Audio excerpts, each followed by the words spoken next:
We'd now like to welcome Professor Clare Scott from the Walter and Eliza Hall Medical Research Institute.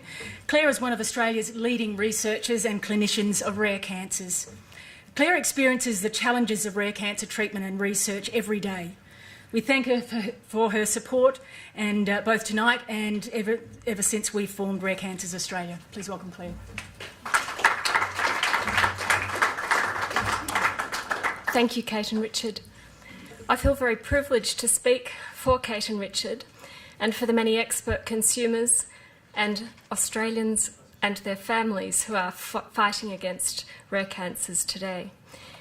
Kate and Richard have entered the world of rare cancers with conviction and energy and a can-do attitude.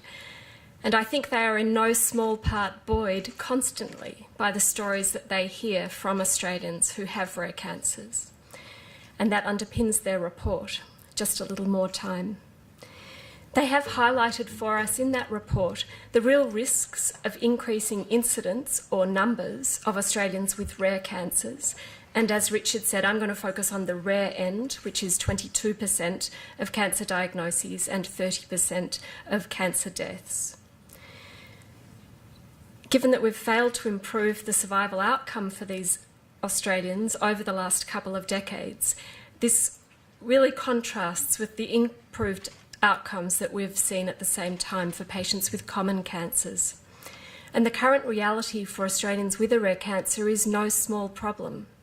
1 in 5 Australians, or 4.5 million people, will die of cancer, and of those 1/3, at present 1.4 Australians, will die of a rare cancer.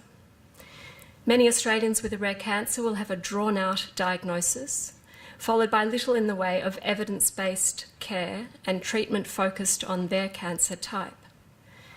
At present, it's hard to find accurate information about individual rare cancer types.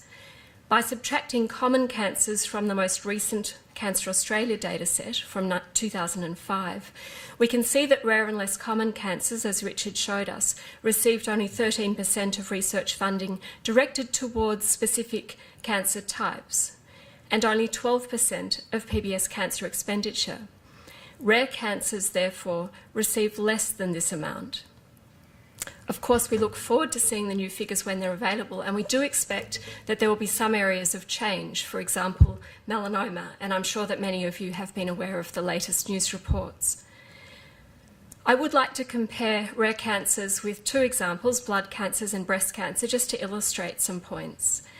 Blood cancers have been easier to study for decades, and that's because the cells are more accessible and we can put them through a machine called a flow cytometer. Hematological blood cancers, actually 70% of them fall into the rare category, but we've been able to subdivide those into distinct disease types and study them more carefully.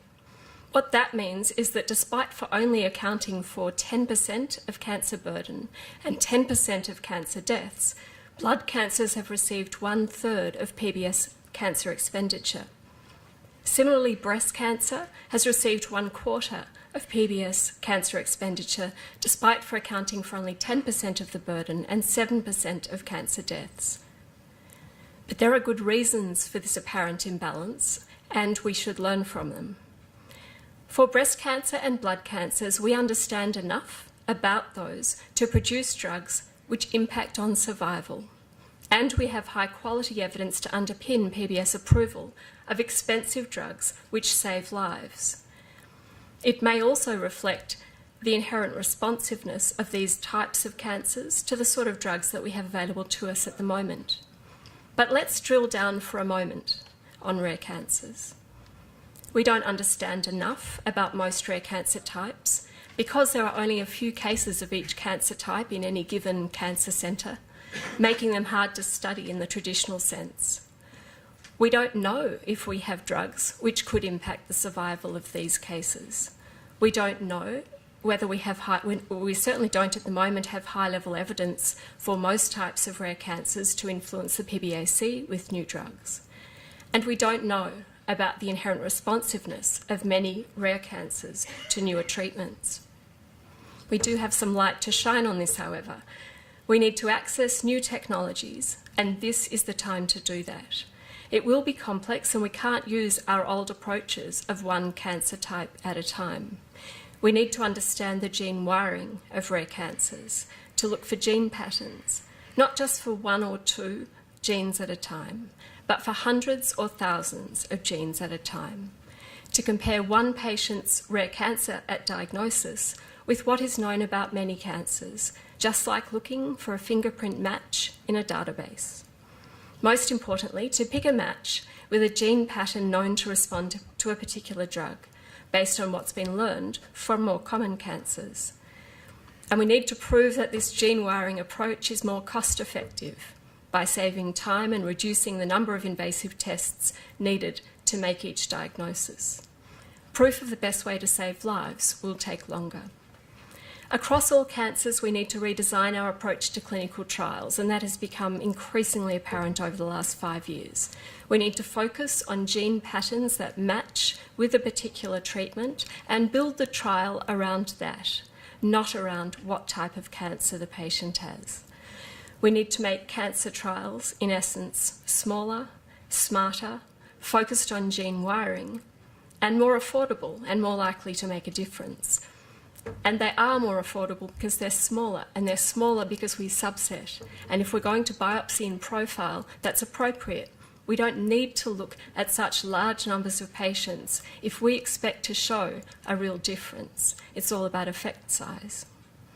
Now, by involving Australian patients and their families, we can be more strategic, design and harness new approaches, which until proven must involve research and clinical trials in order to prove that new tests and new expensive new treatments are indeed better than the old way. I have listened to many Australians tell a rare cancer story, how they've had to push boundaries, push knowledge, and not give up in search for their answers, which were not forthcoming, fighting as if their lives depended upon it. That is what drove them, and that is what drove Kate and Richard to produce this report. We need to be more strategic, more efficient, and together change the future for millions of Australians. Thank you.